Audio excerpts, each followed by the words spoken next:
Delhi CM Arvind Kejriwal judicial custody కూడా ఇవాళతో ముగియబోతుంది. నేడు వర్చువల్ గా సీఎం కేజ్రీవాల్ ను రౌస్ అవెన్యూ కోర్టులో హాజరుపరచబోతున్నారు ఈడీ అధికారులు.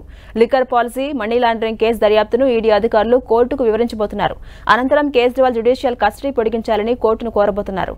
లిక్కర్ పాలసీ, మనీ లాండరింగ్ కేసులో Kejriwal kingpin ED ఆరోపిస్తోంది.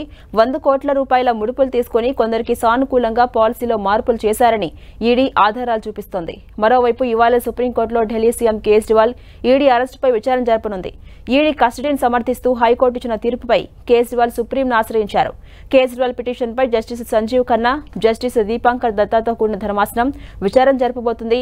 Kejriwal arrest సక్రమమంటూ ఏప్రిల్ 9న ఢిల్లీ హైకోర్టు తీర్పిచ్చింది. ఈడీ అరెస్ట్, కస్టడీకి ఇవ్వడాన్ని సవాల్ చేస్తూ కేజ్రీవాల్ వేసిన పిటిషన్ను హైకోర్టు కొట్టేసింది. దీంతో ఆయన సుప్రీంకోర్టులో పిటిషన్ దాఖలు చేశారు.